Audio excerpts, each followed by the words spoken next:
अस्सलाम वालेकुम मेरे समझदार पाकिस्तानियों। मेरा नाम रेहान तारिक है और आप मेरा यूट्यूब चैनल और फेसबुक पेज देख रहे हैं। करोड़ हा दरूद आकाए दो जहां नबी मेहरबान मोहम्मद मुस्तफ़ा सल्लल्लाहु अलैहि वसल्लम पर। इस दुआ और इस उम्मीद के साथ इस व्लॉग का आगाज करते हैं कि अल्लाह रब्बुल इज्जत इस मुल्क के फैसला साजों के दिलों में समझदार पाकिस्तानियों के लिए नरमी पैदा कर दे। पाकिस्तान तहरीक इंसाफ के चेयरमैन बैरिस्टर गौहर अली खान ने बड़ा दावा कर दिया है कि इमरान खान अप्रैल के महीने में जेल से बाहर होंगे। इस दावे में किस कदर हकीकत है और क्या ऐसा होने जा रहा है?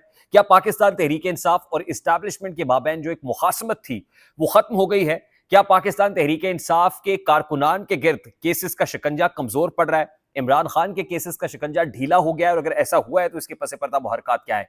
हमारे पास 6 ऐसी निशानियां हैं जिससे हम आपको बताएंगे कि इमरान खान और उसकी पार्टी के अच्छे दिन आने जा रहे हैं। लेकिन उससे पहले आपको यह बता दूं कि शहरयार आफरीदी ने आजकल एक तबले जंग बजाया हुआ है। अली अमीन गंडापुर साहब को तनकीद का निशाना इसलिए बना रहे हैं कि बहुत सारे ऐसे लोग जो अली अमीन गंडापुर से मिल रहे हैं उनको वो कह रहे हैं कि ये आस्तीन के सांप हैं, आप सांपों को गले लगा रहे हैं। और जो पार्टी लॉयलिस्ट हैं, लॉयलिस्ट का लफ्ज उन्होंने इस्तेमाल किया है, उनको उठा के आपने पसे पुश डाल दिया है। ये बहुत ज्यादा काउंटर प्रोडक्टिव होगा। आज ही शहरयार खान आफरीदी साहब के साथ हमारा यूट्यूब लाइव भी था, लेकिन अपनी कमिटमेंट्स की वजह से, मसरूफियत की वजह से वो नहीं आ सके हैं। इंशाल्लाह 1-2 रोज के अंदर उनसे कनेक्ट करने की कोशिश करेंगे और उनसे जानेंगे कि वो इस तरह के स्टेटमेंट्स क्यों दे रहे हैं। और दूसरी इंपॉर्टेंट डेवलपमेंट ये है कि पाकिस्तान तहरीक इंसाफ की जो 14 रुकनी सियासी कमेटी थी, अब उसमें थोड़ी सी वसअत हुई है, मजीद नाम भी उसमें शामिल कर लिए गए हैं और अब 19 रुकनी सियासी कमेटी है। इसमें जो नए नाम शामिल हुए हैं वो नाम मैं क्विकली आपको बता देता हूं। एक फिरदौस शमीम नकवी हैं, दूसरे हलीम आदिल शेख हैं, यानी कराची से लोग शामिल किए गए हैं। फिर आजम सवाती हैं, सालार काकड़ हैं और कासिम सूरी हैं।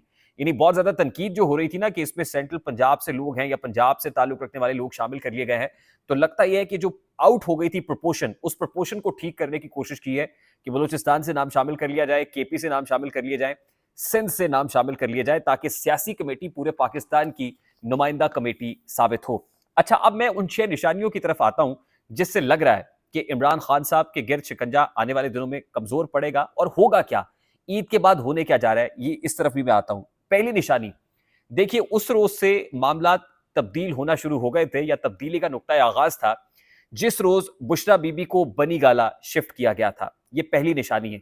जिस दिन बुशरा बीबी को बनी गाला शिफ्ट किया गया था तो उस दिन जो इमरान खान साहब के गिर्द एस्टैब्लिशमेंट के साथ जो एक मामला था, पड़ा चल रहा था, उस रोज से काम शुरू हो गया था। अगर आप ये कहें कि ये टिपिंग पॉइंट था तो कहना गलत नहीं होगा, ये स्टार्टिंग पॉइंट था, इनफैक्ट ये किक स्टार्टर था।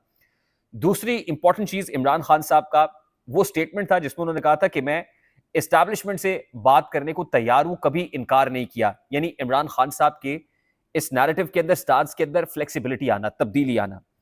तीसरा जो इंपॉर्टेंट इंडिकेटर है वो ये है कि रिलीफ मिलना, पाकिस्तान तहरीक इंसाफ के कारकुनान को अदालतों से, मुकदमात से रिहा होना, ये शुरू हो गया था। यानी पाकिस्तान तहरीक इंसाफ के बहुत सारे लोग जो 9 मई के अंदर मुलविस थे, उनको अदालत से जमानतें मिलना शुरू हो गई और अदालती रिमार्क्स जो हैं वो बड़े हौसला अफजा आना शुरू हो गए पाकिस्तान तहरीक इंसाफ के लिए।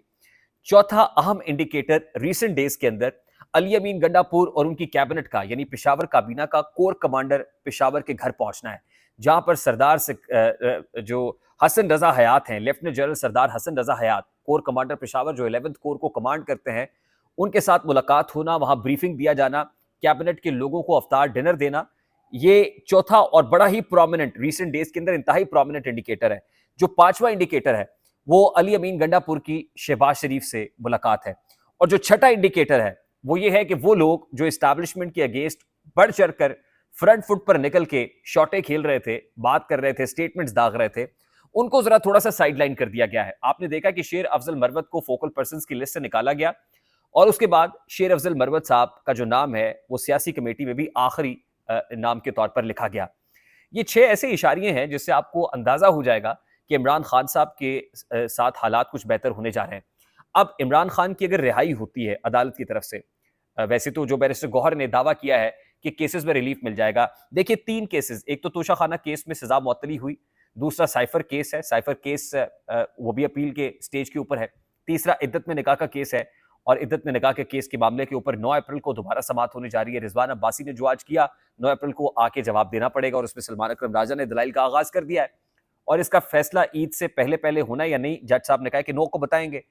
अब अगर इमरान खान साहब को जो है रिलीफ मिल जाता है तीनों केसेस में, कभी इम्कानात है कि तीनों केसेस अपील की सतह पर ठहर नहीं पाएंगे।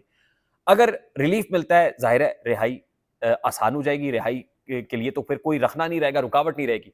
लेकिन वाकिफ़ान हाल ये बता रहे हैं कि इस पर अपील की जाएगी और अपील में हो सकता है कि इमरान खान साहब की जो सज़ाएँ और रिहाई का जो मामला है, वो लटके और इमरान खान साहब शायद 3 से 4 महीने, क्योंकि उसके बाद फिर अपीलें और सारा मामला होते हुए 3 से 4 महीने लग सकते हैं। तो कोशिश ये होगी कि उन 3-4 महीनों के अंदर फिर इमरान खान साहब को जेल में, अडयाला जेल में रखा जाए और टाइम बाय किया जाए और उसके बाद जो मज़ीद मामलात हैं, जो रह गए हैं, उनको मैच्योर किया जाए।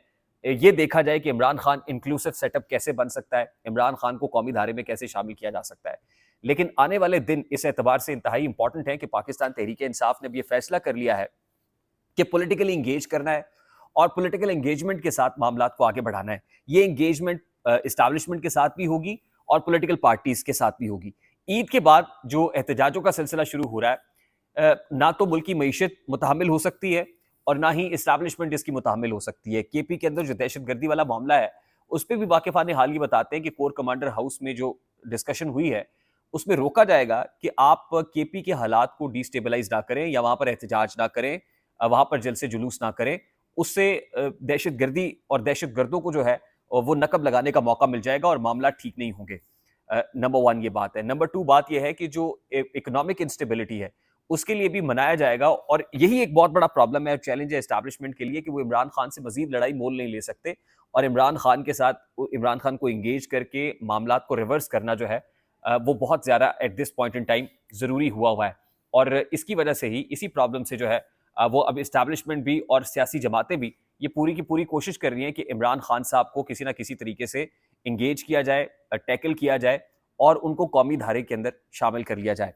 जहाँ तक बात रह गई कुछ लोगों की जो इस वक्त पार्टी से नाराज़ हैं, तो जाहिर है इमरान खान साहब ने कहा था कि बहुत से लोग रूपोशी को ख़त्म करें और बहुत अरसे से वो कह रहे थे कि रूपोशी इसलिए ख़त्म की जाए कि ये जो लीगल लोग अब कर रहे हैं, कुछ बात होती है और जाके बाहर कुछ बात होती है, मीडिया के अंदर क्या बात करनी है, ये उस तरीके से चीज़ों को हैंडल नहीं कर पा रहे। इसलिए उनकी भरपूर कोशिश थी कि लोग रूपोशी ख़त्म करके सामने आए और जो पॉलिटिकल लोग हैं, वो मामलात को सँभालें।